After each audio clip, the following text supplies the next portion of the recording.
자, 이번 시간에는 200페이지에 있는 불공정한 법률행위로서 폭리행위를 다루어요.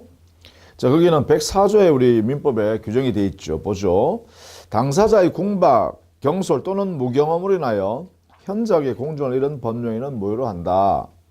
자, 여기에 있는 당사자의 경박, 경솔 또는 무경험으로 인하여 현저하게 공정을 잃은 법령행위, 여기가 요건입니다. 그래서 그러한 법령행위는 무효로 한다. 효과는 무효다. 이런 이야기죠. 그럼 여기에 당사자가 누구냐면 바로 피해자입니다. 그죠? 그러니까 궁박, 경솔, 무경험이 있는 피해자인 당사자는 그 궁박, 경솔, 무경험 때문에 불공정한 거래행위인 법령을 했다. 이 말이죠. 이 인과관계에 있는 거죠. 인과관계. 인하여 했으니까. 자, 그래서 여기에 이러한 104조는요. 104조. 그래서 우리는 불공정한 법률행위 이렇게 이야기하는데 이걸 폭리행위라 그래요. 줄여서. 그죠? 즉 다른 말로 하면 사회적으로 허용되지 않는 일방적 이익을 취득하는 행위. 사회적으로 허용되지 않는 이익을 취득한다는 것입니다. 그래서 폭리행위는 바로 반사회질서행위의 한 모형이다. 이렇게 되겠죠. 그래서 103조의 예시다. 이렇게 하죠. 예시 규정이다. 자, 이러한 전제하에요. 그러면 불공정한 법률행위로서 무효가 되기 위한 요건은 뭘까? 이 요건을 하나하나 검토하는 게 여기서는 가장 핵심입니다. 요건을 하나씩 해서 하는 거예요. 자, 먼저 여기는 객관적 요건과 주관적 요건이 있는데 객관적 요건이라는 것은 일반적으로 누구든지 봐도 알 수 있는 것을 말합니다. 그래서 여기는 급부와 반대급부 사이에 현저하게 불공정한 거래행위가 있다는 것입니다. 기본적으로요.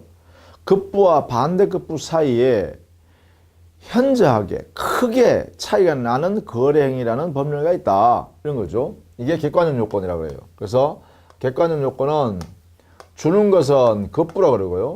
반대로 받는 것은 반대급부라고 하면 되겠죠. 이 두 개 사이를 비교해 보니까 불균형한데 이 불균형의 정도가 심하다는 거예요. 어느 정도 심하냐? 너무나 크게 심하다. 이런 이야기죠. 현저한 불균형이 있는 그러한 법률행위로 존재하더라 이 말이죠. 이런 행위가 존재하더라. 이런 행위가 이렇게요. 그래서 기본적으로요. 주고받는 관계가 있어야 되니까 거기에 201페이지입니다. 거기 가면 니은도 그러면 상단에 보시면 일어났죠. 주고받는 관계이기 때문에 무상행위, 공짜로 일방적으로 받는 행위 있죠. 그런 경우는 여기는 이 요건이 이루어질 수 없잖아요. 그래서 그것은 제외. 예컨대 예를 들면 증여와 같은 행위, 즉 기부행위 있죠. 사회적으로. 그죠? 여기에는 104조 문제가 적용되지 않습니다. 104조 자체가 여기는 적용되지 않는다. 증여 자체가 무효가 아니다 이 말이지. 기부행위가 무효가 아니란 거예요. 왜냐하면 주고받는 거래관계가 여기는 존재하지 않기 때문입니다. 처음부터. 자, 그런 이야기가 되겠죠. 그러나 우리 판례에 조심해야 될 게 단독행위에는 적용한다는 것입니다. 단독행위 자체는 적용을 한다. 자, 요 내용을 좀 조심해서 알아두셔야겠습니다. 두 번째, 주관적 요건이죠. 이 주관적 요건은 개인에 관한 이야기예요. 요소가. 그 사유가 개인에 관한 내용일 때 우리는 주관적이다 이렇게 표현하는데 그러면 개인적으로 주관적인 문제는 누구한테 있냐? 피해자가 있고 하나는 피해자 또 한 사람은 폭리자인 이익을 많이 본 사람이죠. 그래서 수익자예요. 이 사람에 대한 요건이 있어요. 피해자는 우리 민법에 명문을 해놨죠. 피해자인 당사자는 궁박, 경솔 또는 무경험 때문에 그 법률행위를 했다. 이게 전제가 돼야 되죠. 그래서 이게 궁박의 사유가 있어야 되고 경솔한 사유가 있을 수 있고 또는 무경험의 사유가 있을 수 있다. 이렇게 나왔죠. 자, 요 내용의 개념을 정리해야 됩니다. 궁박이란 것은 경제적 곤궁뿐만 아니라 급박한 정도가 경제적 그런 성격뿐만 아니라 심리적 또는 정신적 또는 신체적 그러한 궁박도 여기 공공한 급박한 것도 여기 포함한다. 궁박. 개념이 아주 넓죠. 경솔이라는 것은 판단, 의사결정을 하는데 아주 가볍게 생각하고 결정했다. 이게 경솔이겠죠. 그 다음에 무경험. 이 무경험이라는 개념이 좀 어렵습니다. 거기에 디귿 동그라미 있죠. 무경험의 의미는 거래 일반에 관한 경험이 부족한 것을 말한다. 그래서 특정된 행위를 해본 적이 없다. 이게 중요한 게 아니라 거래 일반. 그러니까 주고받는 거래 행위를 이렇게 해본 적이 없다라는 것입니다. 일반적으로. 이걸 우리는 거래 일반에 관한 경험 부족 이렇게 표현해요. 그래서 무경험이라는 의미는 좀 정확히 알아두실 필요 있어요. 특정한 영역에 거래를 해본 적이 없다. 이게 중요한 게 아니라 그런 의미가 아니라 거래 일반을 해보지 않았다. 일반적인 거래 행위를 해보지 않았다는 것이에요. 그런 경우로는 무경험이라고 한다 이거죠. 자, 이때요. 이 피해자한테는 궁박, 경솔, 무경험 세 가지 모두 요소를 갖춰야 되냐? 그건 아니란 거예요. 궁박, 경솔, 무경험 중에 어느 한 개라도 있으면 그 피해자에게는 그 요건을 갖추었다고 한다. 그 이야기는 바로 이게 또는이라는 용어 때문에 그렇습니다. 또는. 이 또는이라는 것은 궁박, 경솔, 무경험 중에 어느 한 개라도 있으면 족하다라는 의미에서 또는이라고 쓰는 거예요. 이렇게 정리하시면 되겠죠. 자, 그 다음에 만약에 대리인 측에 대리행위 우리가 나중에 배웁니다. 뒤에서 배우는데 여기 미리 판례가 있으니까 소개를 해 놓을게요. 대리행위에서 대리인 측에 만약에 불공정한 거래행위라는 요소가 포함되어 있다라고 하면 이때는 궁박, 경솔, 무경험이 대리인 본인 이 사이에 이러한 사유가 있어야 된단 말이야. 그러면 궁박, 경솔, 무경험이 과연 본인한테 해당돼야 되냐 아니면 대리인한테 해당돼야 되냐라는 문제가 생길 수 있겠죠. 여기에 대해서 궁박의 여부는 본인에 있어서 궁박이어야 한다. 그래서 궁박의 기준은 본인을 기준으로 판단해야 된다라는 것이고 경솔, 무경험이란 것은 대리인을 기준으로 판단해야 된다. 이런 이야기예요. 그걸 이제 우리 판례가 판단한 거죠. 왜냐하면 궁박이라는 것은 급박한 상태니까 그 효과를 취득하는 본인을 기준으로 해서 급박한 상태가 본인한테 있는지 없는지를 따져봐야 되고 경솔이나 무경험이란 것은 행위를 하는 요소이기 때문에 대리 행위를 하는 자는 대리인이거든요. 그래서 대리인을 기준으로 판단한다. 이런 이야기입니다. 자, 요 대리 부분은 설명한 것은 나중에 여러분 공부를 다 하고 나서 다시 한 번 더 생각해 보시길 바랍니다. 자, 그 다음에 이러한 피해자의 요건만 갖추면 되는 것이 아니라 우리 민법에는 이거밖에 없어요. 궁박, 경솔, 무경험. 그러나 폭리자인 수익자에게도 일정한 요소가 필요하다는 거죠. 이것은요. 여기에 들어가는 요소는 우리 법원의 판단에 의해서 만들어 놓은 요건입니다.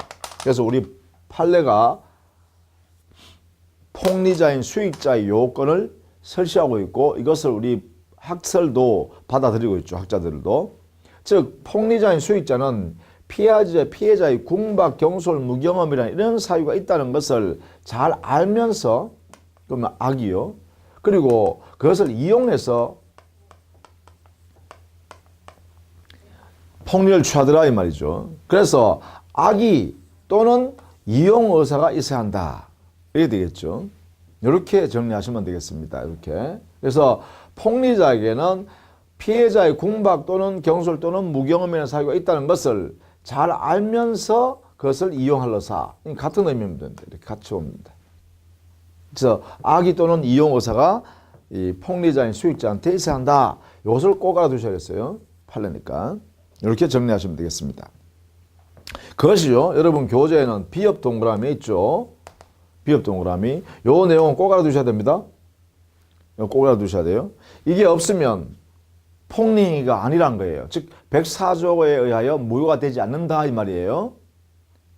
그래서 요 내용을 꼭 알아두셔야 된다.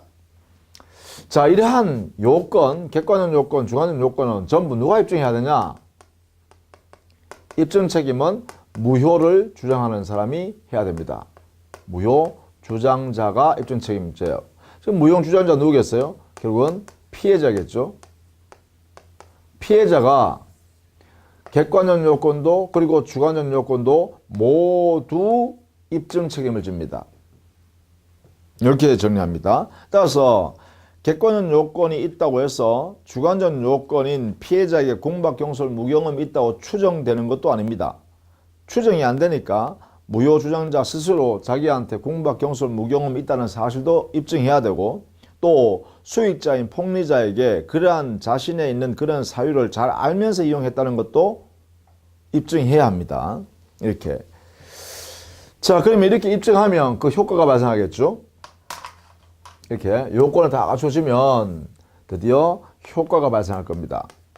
그 효과는 우리 민법 104조에서 당해 법률행위는 무효인 행위다 이렇게 했죠.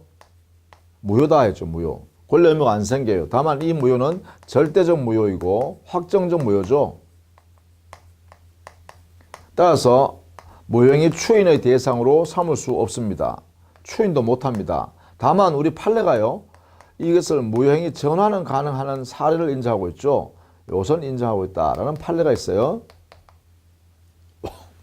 무효행위 전환은 인정하고 있는 판례가 있다. 이렇게 정리를 해 두셔야겠습니다. 그 다음에 폭리자인 이 수익자는 바로 피해자의 공박, 경솔, 무경험이라는 사유를 이용해서 자기가 폭리취할 의도가 있는 거죠. 폭리 목적이 있어요. 자기 혼자 이득을 취할 의도가 있다는 것입니다. 그러면 이 의도가 뭐냐? 바로 사회질서 위반의 의도죠.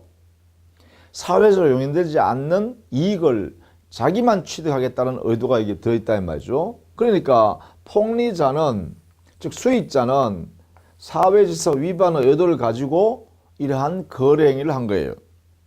그러나 피해자에게는 그러한 의도가 없습니다. 그죠? 자기는 궁박, 경솔, 무경험 이런 사유 때문에 상대방 폭리자와 거래를 할 뿐이죠. 그렇기 때문에 여기는요.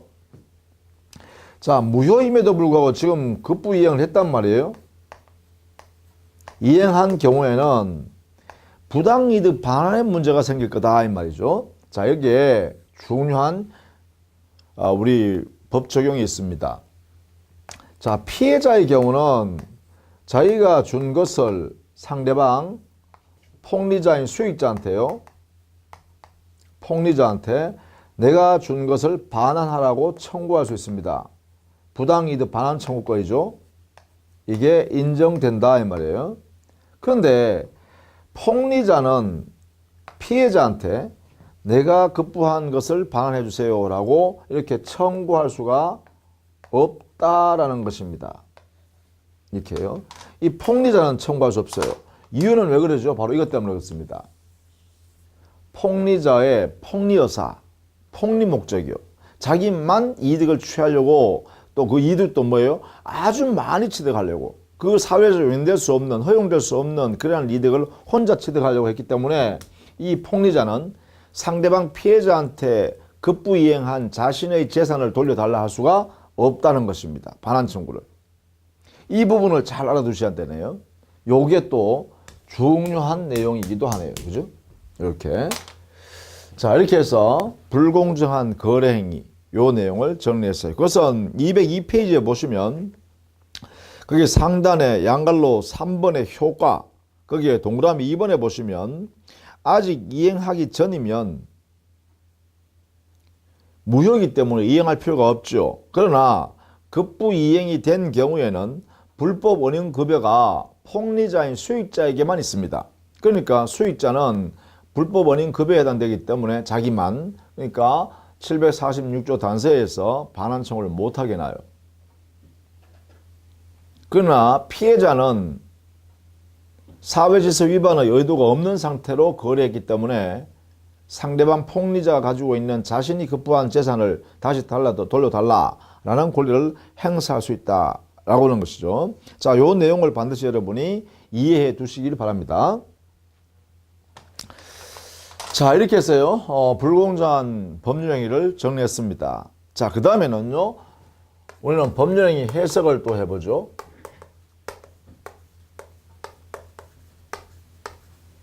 자, 이 법률행위 해석이라는 것은 당사자가 법률행위를 했는데 이 법률행위의 목적, 즉 의도 있죠, 의도. 뭐 의도를 다른 말로 하면 내용이라고 합니다. 당사자의 목적인 의도를 밝혀낼 수 없는 불분명한 내용이거나 또는 그 목적이 2개 이상으로 해석된다면 과연 그 당사자의 의도가 목적이 뭘까? 이걸 확정하기 위해서 이 목적은 확정 목적입니다. 이걸 확정하는 기술이 바로 법령이 해석이다. 이렇게 하면 되겠죠. 그것이 여러분 교재는 의의에 정리되어 있죠. 여기에 보시면 자 202페이지 의의에 보십시오. 법령의 목적 즉 내용이 명확하지 않을 때 이를 명확히 하는 것을 법령이 해석이라고 한다. 그렇다면 이 목적이라는 것이 어디 있냐? 즉 의도인 당사자 의도가 어디 있냐? 바로 의사 표시 안에 여기에 의사가 이렇게 포함되어 있죠. 이게 바로 당사자 의도가 되겠죠. 그러면 결국은 이렇게 해석할 수 있겠네요. 법률행위 해석이란 것은 결국은 목적을 밝혀내기 위한 것인데 목적이 바로 의사 표시 안에 의사로 들어있으니까 이 의사가 도대체 뭔지 이것을 밝혀내기 위해서는 의사 표시를 해석해야 된다. 이렇게 되겠죠. 그래서 우리는 이렇게 해석할 수 있겠네. 그죠? 법률행위 해석은 곧 의사 표시의 해석이다. 이렇게 해석하겠죠. 같은 거다. 이렇게 되겠죠. 그러면 결국은 의사 표시 해석은 무엇을 가지고 해석하냐? 바로 표시 행위를 대상으로 해서 이것을 대상으로 해서 해석한다. 알겠죠? 그래서 의사 표시 해석의 대상은 표시행위다. 이렇게 해석할 수 있겠죠? 자, 이렇게 정리해 두십니다.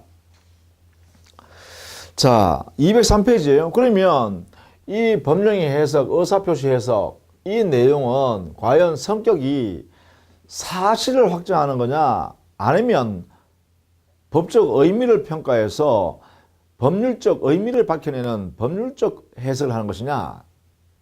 즉 사실 확정 문제냐? 법률에 적용해서 해석을 해서 그 사람의 의도를 밝혀내는 거냐? 이렇게 법적 성질이 문제돼요. 자, 첫 번째 법률행위 해석의 법적 성질이 뭘까? 여기에 대해서는 사실 확정의 문제가 아니라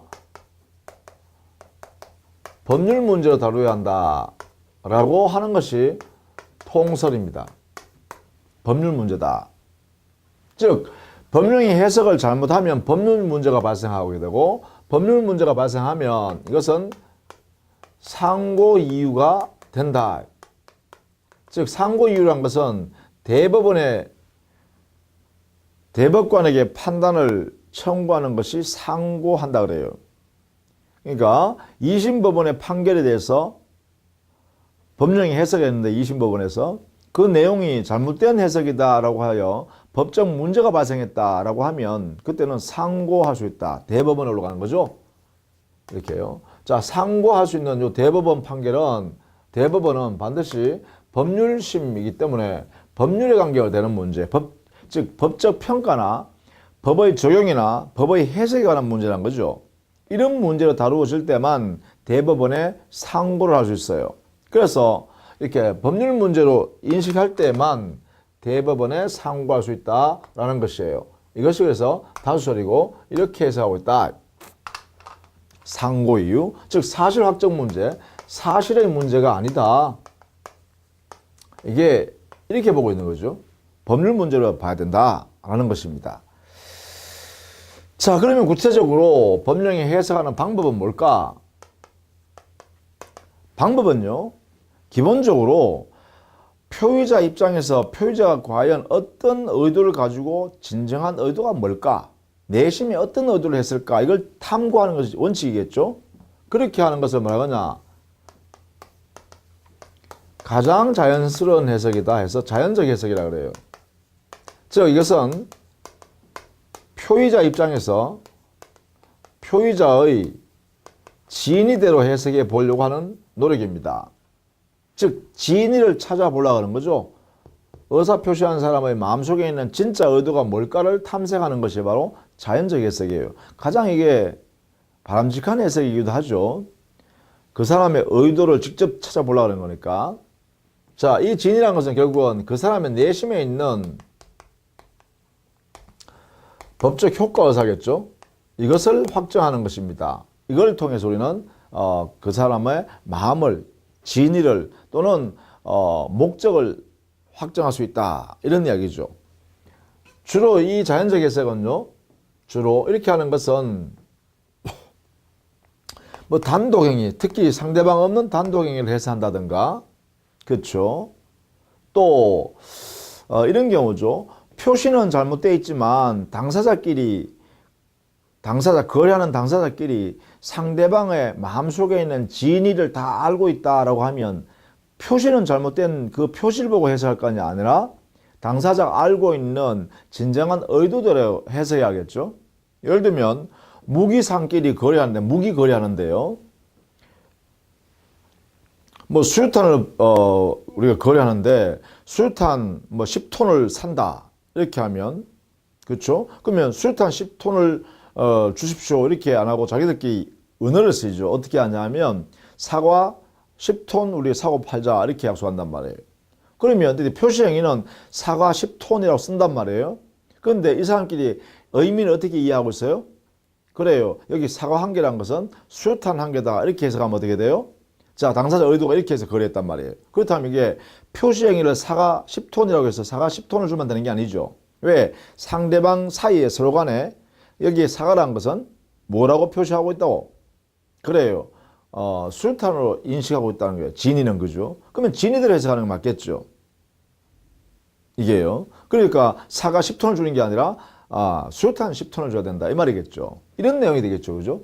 그래서 밖으로 표시된 것을 잘못 표시한 뭐 이런 거 있었더라도 당사자가 진정으로 의사를 상대방 의사와 서로 알게 있다, 알 수 있다라고 하면 진위대로 해석하는 게 옳겠죠. 그래서 잘못된 표시는 당사자 거래 행위에 아무런 영향을 못 미친다, 그죠? 진위대로 해석하니까. 이거는 뭐라고 하냐? 우리는 오표시, 잘못된 표시는 당사자 진위대로 해석해 버리면 당의 법률행위에 해가 되지 않는다, 아무 영향을 못 준다. 이걸 오표시 무해라 그래요. 이렇게요. 이 오표시 무해를 우리는 하나의 원칙으로 이렇게 이해합니다. 오표시는 당의 법률행위에 해를 끼치지 않는 내용이다. 그래서 자연적 해석을 하게 되면 오표시 무해의 원칙이 발생하는 거예요. 자연스럽게요. 이렇게. 그리고 만약에요, 금방 얘기했듯이 당사자, 거래 당사자끼리 상대방 표의자의 진위를, 그 의사표시를 받는 상대방이 다 알고 있다면 이때는 자연적 해석하는 게 원칙이죠. 그렇죠? 그래서 서로 간에 상대방이 진위를 알고 있다 라고 하면 자연적 해석하는 것이 옳다는 거예요. 이것이 바로 오표시 무해이기도 합니다. 이렇게, 그죠? 자, 이런 내용이 자연적 해석이다 하는 것이고, 이렇게 자연적 해석을 원칙적으로 인정하는 이유는 뭐냐? 이론적 근거는 우리 민법이 자기 의사를 결정하면 거기에 따라서 해석해 주는 게 옳다라는 원칙이 있는데, 이걸 뭐라 그러냐? 이걸 자기 결정의 원리라 그럽니다. 이 자기 결정의 원리에 근거하여 자연적 해석이 정당화된다, 이렇게 되겠죠. 그죠? 이게. 그래서 이런 내용이 단독행위입니다. 이거 단독행위. 이런 내용들이 자연적 해석의 의미와 결합되는 내용들이다라는 것이에요. 자, 그런데 자연적 해석을 이렇게 할 수 없다면, 즉 다른 말 하면 표의자 입장에서 진위를 밝혀낼 수 있는 방법이, 근거도 아무것도 없다, 상대방도 알려진 것도 아니다, 상대방에게도 알려진 것도 아니다 라고 하면 자연적 해석을 할 수 없는 상태가 되겠죠. 그러면 두 번째요, 규범적 해석합니다.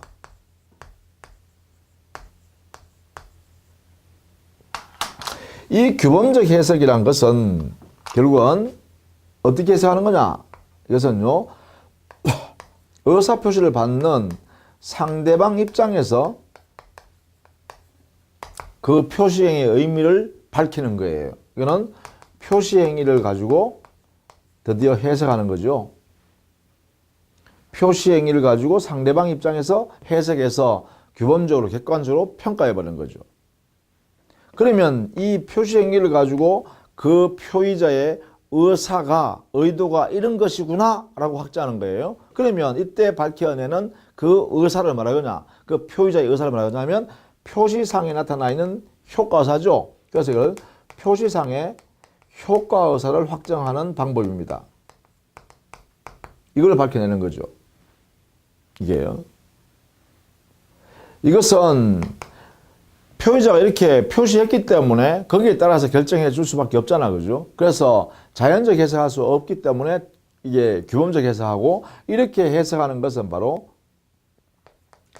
자기 책임의 원리가 적용되는 거죠. 그죠? 이렇게 해석해도 정당한 것은 이게 원리의 근거에 의해서 규범적 해석이 정당화될 수 있다. 뭐 이렇게 되겠죠. 자, 첫 번째 자연적 해석. 안 되면 규범적 해석. 그래서 보통 상대방이 있는 의사표시는 이렇게요. 두 번째 단계에서는 규범적 해석을 하게 된다. 라는 것입니다. 꼭 알아두셔야 하는 게 뭐냐. 자연적 해석이 안 될 때 규범적 해석으로 넘어간다라는 것입니다. 이게요. 순서가요. 자, 그러면 규범적 해석을 했음에도 불구하고 그래도 만약에 그 거래행위인 법령행위에 공백 틈이 있더라. 그 틈이 있는데 그 기준에 대해서 당사자 의사표시한 게 아무것도 없더라. 그러면 결국은 그 공간이 비었죠. 즉 공백이 생겨버리죠. 공백이 생긴 것에 대해서는 메꾸어 넣어서 거기에 기준을 참아야 있어야 되겠죠. 그래서 공백을 메꾸어 넣는 방법. 그래서 교험적 해석을 했음에도 불구하고 부족한 경우에는 마지막으로 그 공백을 메꾸어 넣기 위해서 보충적 해석을 하는 겁니다. 이 보충적 해석은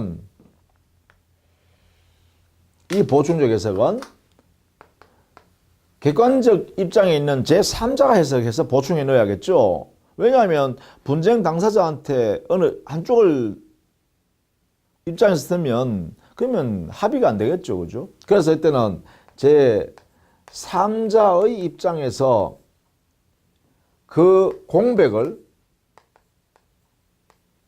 공백 틈새죠. 당사자 의사표시가 아무것도 없는 그 공백을 메꾸어 넣어서 거기에다가 이제 기준에서 해석을 할 수밖에 없죠. 판단할 수밖에 없죠.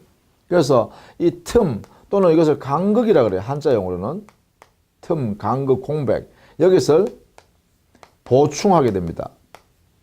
보충이라는 것은 당사자가 의사표시한 게 아무것도 없기 때문에 아마도 당사자가 합리적인 사람이라면 이성적이고 합리적인 사람이라면 아마 이런 의사를 가지고 표시하겠지? 이런 의도를 가지고 행위를 하겠지? 이렇게 해석해 넣는 거죠. 제3자가요. 그래서 여기는 보통 이때 해석해서 보충하는 그 의사를 뭐라 그러냐?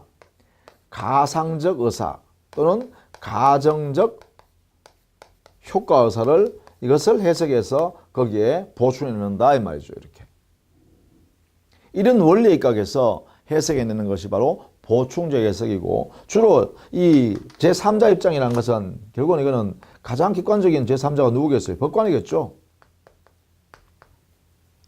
법관이 이렇게 제3자 입장에서 해석해서 당사자가 합리적인 이성적이고 합리적인 사람이라면 보통 사람이라면 아마 이렇게 의사결정했을 거야.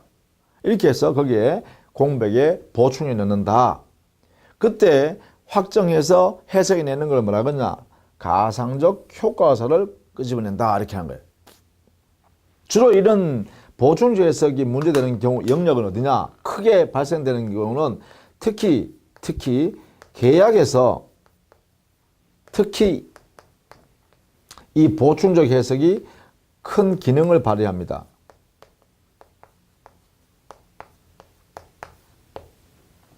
특히 계약에서 이런 내용들이 많이 발생해요. 이게.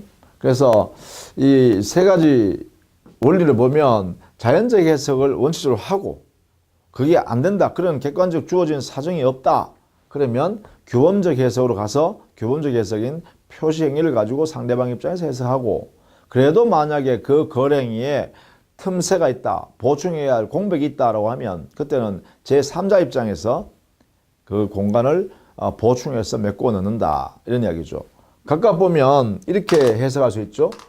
자연적 해석은 표의자 입장에서, 규범적 해석은 상대방 입장에서, 그리고 보충적 해석은 제3자 입장에서 이렇게 해석한다, 그죠? 그리고 자연적 해석은 진위인 내심적 효과서를 밝혀내는 것이고, 규범적 해석은 표시행위를 통한 표시상의 효과서를 밝혀내는 것이고, 보충적 해석은 결국은 당사자의 의사 표시가 아무것도 없으니까 제3자가 보충해내는 가상적 효과사, 당사자가 합리적으로 이성적인 보통 사람이라면 어떠한 의사로 해석할까, 이렇게 확대하는 것을 말합니다. 보통 보충적 해석은 주로 이거요. 가상적 효과사는 일부 무효 법리라든지 우리 민법에요. 또 무효행위 전환이라든지 이런 영역에서 가상적 의사를 많이 적용합니다. 이렇게 적용해요. 자, 이런 내용들로 이렇게 할 수 있다. 방법이요. 자, 이런 내용들을 꼭 여러분 정리해 두셔야겠습니다.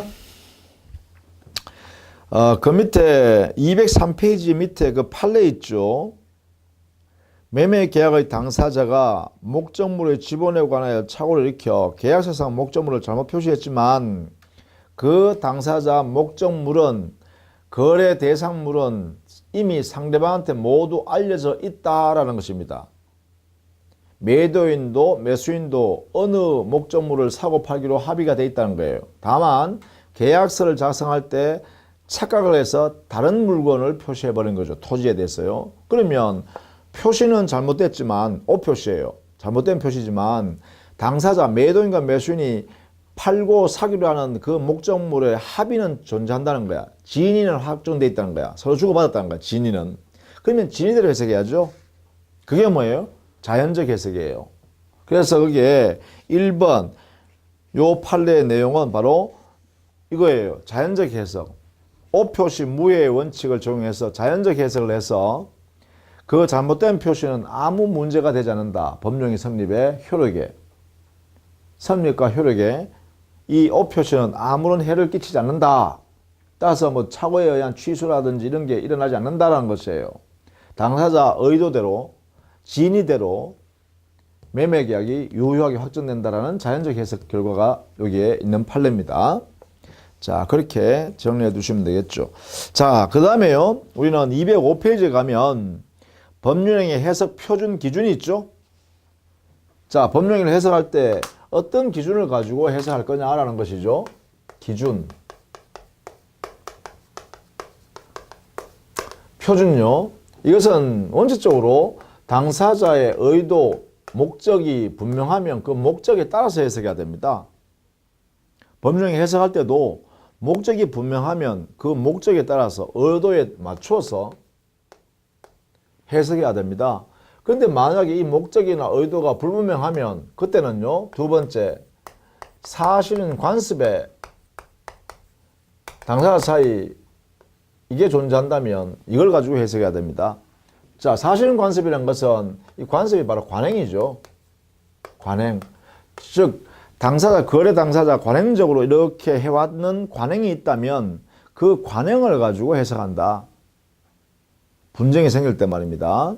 자, 당사자 목적이 특별하게 주어져 있지 않다면, 즉 의도가 분명하지 않다면 그때는 사실은 관습을 가지고 한다라는 것이에요. 근데 만약에 당사자 사이에 이 사실은 관습조차도 없다면 어떻게 할 거냐? 그때는 우리 민법에 임의법규를 가지고 해석합니다. 임의규정이요. 임의법규인 임의규정을 가지고 해석의 기준으로 삼아서 정리한다라는 것이죠. 근데 만약에 임의법규조차도 없다면 그때는 마지막으로는 어떻게 해요? 신의성실의 원칙이라는 신의칙을 가지고 해석합니다. 조리죠. 합리적 이성적 판단 기준을 가지고 해석하는 거죠.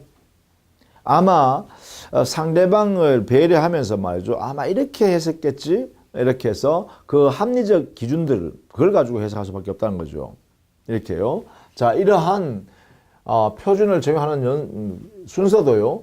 이렇게 당사자 의도가 있으면 의도대로 먼저 적용하고요. 그게 없을 때만 관행을 적용하고 관행조차 즉 목적도 관행도 없다면 우리 민법에는 임의법규를 가지고 적용합니다. 해석합니다. 임의법규조차 없다면 그때는 마지막으로는요. 신의성실의 원칙 조리라는 이 원리를 가지고 조리라는 신의성실 원칙은요. 해석할 때 양 당사자를 배려하면서 상대방 서로 배려하면서 해석하는 거죠. 그죠? 이게 이제 신의성실의 원칙 조리, 이성적 판단이라고 합니다.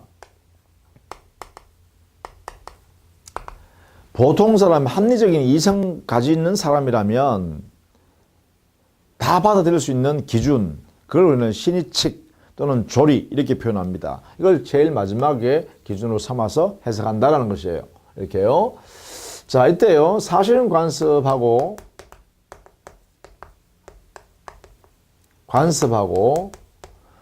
관습법이라는 거하고 항상 두 개를 구별할 수 있어야겠습니다. 여기는 사실이죠.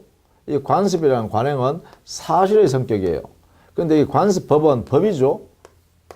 법규범이에요. 자, 이게 사실이라는 것은 법이 아니라는 것이다. 거죠. 법이 아니니까 뭐예요? 그러한 사실이 존재한다라는 것이니까 관행이라는 사실이 존재하는 것을 우리는 사실은 관습이라 그래요. 그러니까 이 사실은 관습은 당사자, 거래 당사자 사이에만 있는 거예요. 사이에만 여기 있어요. 그런데 이 법규범은요, 법규범은 뭐 법이니까 만약에 그런 관계되는 모든 영역에 똑같이 적용되는 거죠. 이게 국민 모두, 즉 만인에게 법의 적용이 있다. 그렇죠? 끼어든다는 것이죠. 이거는 당사자 사이에만 존재하고 움직일 수 있죠. 기준 삼아 있는 건데 이 법규범은 그 나라에서 똑같은 국민에게, 개개인에게 다 적용된 거죠. 그래서 만인에게 다 적용된다. 개개인에게 다 적용된다는 것이죠. 그리고 이거는 강제력이 있죠. 법규범이니까죠. 이 내용도 지켜야 됩니다. 실현돼야 되는 거죠.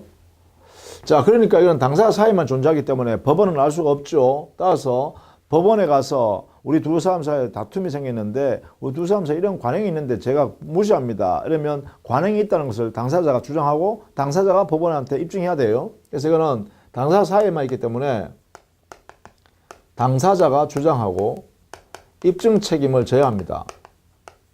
판사에게 이걸 알려줘야 돼요.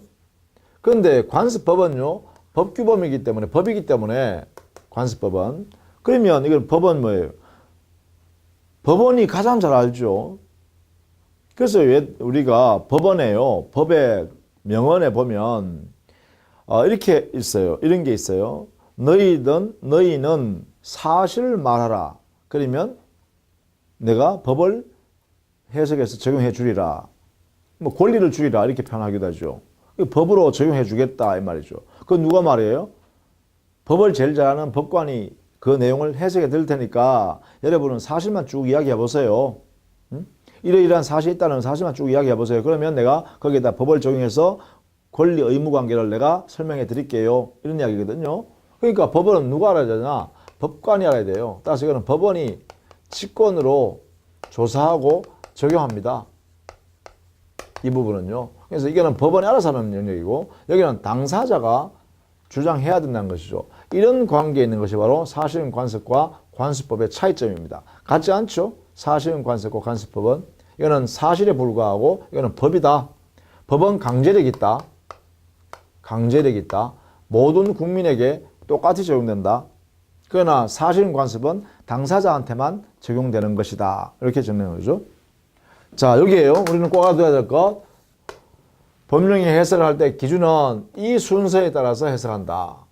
해석 기준. 즉, 목적이 없을 때만 관습. 관습이 없을 때 임의법규. 그것조차 없으면 그는 신의성실 원칙으로 해석한다라는 것이죠. 이 신의칙을 해석한 대표적인 예가요.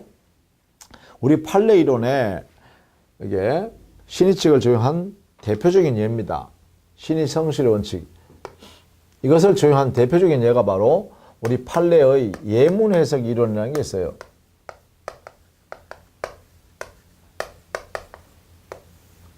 하나의 뭐 이론적으로 이렇게 정립해서 판례가 형성한 건데요. 예를 들면 계약서상에 말이죠. 당사자가 계약을 하는데 계약서상에 보니까 활자로 만들어 놓은 부동문자로서 이렇게 계약 내용을 이렇게 적어 놨더라는 거예요. 이미 한쪽이, 어느 일방이요. 계약서를 제시하는 쪽이. 그래서 계약서 내용에 보니까 계약 내용이 될 만한 것을 문서화 해놓고 거기다가 활자로 미리 다 찍어 놨더라는 거예요. 이걸 부동문자라 그래요. 이래 되는데 이 부동문자 중에 그 내용 중에 상대방, 거래 상대방한테는 불리한 내용만 딱 돼 있는 거예요. 그러면 이 부동문자인 인쇄되어 있는 그 계약 내용 일부가 만들어 놓은 쪽에는 유리하고 상대방한테는 불리한 내용을 이렇게 내놨다라고 하면 이 계약은 상대방이 계약할 수밖에 없는 계약이라면 이렇게 사인할 수밖에 없잖아요. 자, 이렇게 사인했을 때 나중에 분쟁이 생겼을 때 이 불리한 내용이 바로 상대방한테 적용돼 버리겠죠. 이때 이제 상대방이 그럴 거 아니에요. 이 내용은 너무나 불합리하고 이 만들어 놓은 이 부동문자로 이렇게 인쇄해 놓은 이 내용을 작성한 이 사람들이 나를 전혀 배려도 하지 않고 일방적으로 자기만 이득을 취하려고 이렇게 했으니까 이것은 신의성실의 원칙에 반합니다 라고 이 상대방이 주장한 거예요. 그러니까 법원이요, 가만히 생각해보니까 그렇잖아요. 거래하면 서로 상대방을 배려하면서 해야 되는 게 가장 기본입니다. 이걸 신의성실의 원칙이라고 그래요. 그런데 신의 측에 위반해가지고 이 부동문자로 만들어가지고 인쇄 딱 만들어 놔놓고 말이지. 그죠? 거기다 내용은 딱 못 박아놨다는 말이에요. 그래서 상대방한테 불리한 내용만 딱 적어놨다는 거예요. 그러면 이 내용은 단순히 예문이다 이거. 우리 법원의 판단이 이렇게 하는 거예요. 신의 측에 반하는 그러한 내용을 적어놨는데 이건 예를 들어서 이게 써놨는데 아무 의미 없다. 그게 상대방을 구속할 수 없다. 이렇게 해서 효력을 제거해버리는 거죠. 무효로. 그래서 신의 측에 반하는 내용이니까 기준을 삼는 거죠. 신의 측에 반하는 내용으로 이걸 만들어 놨으니까 이것은 무효다라고 해서 예문에 불과하기 때문에 구속력이 없다. 이렇게 해버리는 거죠. 상대방한테 구속할 수 없다. 상대방에게 구속력 없다. 이 말은 상대방한테는 효력이 없다. 이렇게 해석하는 거죠. 이게 바로 예문 해석, 바로 신의성실 원칙에 입각해서 판단한 그러한 해석 원리다. 이 말이죠. 자, 뭐 그 정도로만 여러분의 정리를 좀 해 두시면 되겠죠. 자, 이런 내용들이 206페이지에 보시면 여기에 사실임 관습에 관한 설명을 해 두었죠. 여러분 한번 봐 두시면 좋겠습니다. 그 사실임 관습에 가면 일단 그 사실임 관습은 강행법규 위반되지 않아야 되고 물론 사회질서에 위반되지 않아야 됩니다. 그 다음에 밑에요. 사실임 관습의 전부에 관한 주장과 입증 책임이 해놨죠. 양갈로 3번. 사실 관습의 전부 있느냐 없느냐에 대한 것은 당사자가 주장해야 되고 주장한 내용을 그래요. 법원에 알려줘야 됩니다. 법관을 설득해야 돼요. 이걸 입증 책임이 있다 했죠. 다만 이 사실임 관습이 경험칙, 즉 경험 법칙처럼 이렇게 확고한 하나의 원리처럼 작용할 때는 법원이 직권으로 조사할 수도 있습니다. 예외적으로. 그러니까 사실임 관습은 원칙은 당사자가 주장하고 입증해야 됩니다. 법원을 설득해야 돼요. 법원을. 그런데 그 사실임 관습이 반복되다 보니까 사회적으로 하나의 법칙으로 이렇게 적용되고 있다라고 하면 그때는 어떻게 돼요? 법관이 직접 조사할 수도 있다는 것이죠. 예외적으로. 자, 그런 내용이 거기에 있다라는 것입니다. 자, 그 다음에 다음 페이지에 보면 이비법규 신의성실의 원칙이 있는데 신의성실의 원칙 여기에 보면 양갈로 1번에요. 예문 해석이란 용어가 나오죠. 신의 측에 의하여 해석을 해 당의 효력을 부정한 전형적인 예가 바로 예문 해석이다라고 하고 이 예문 해석은 우리 판례가 인정한 예를 든 것입니다. 거기서 보시면 예문 해석 설명해 놨죠. 제일 밑에요. 207페이지 제일 밑에 보면 예문 해석이란 주로 약관 등 인쇄된 부동문자로 된 문서로 계약된 경우에 그 내용 중에서 당사자 일방에게 지나치게 불리한 조항이 있다라고 할 때는 그 내용은 신의식에 반하기 때문에 상대방에게 대해서 구속력이 없는 무효인 예문에 불과하다 이렇게 해석했다는 거예요. 그래서 예문 해석이라고 합니다. 자, 이렇게 정리해 두시면 되겠죠.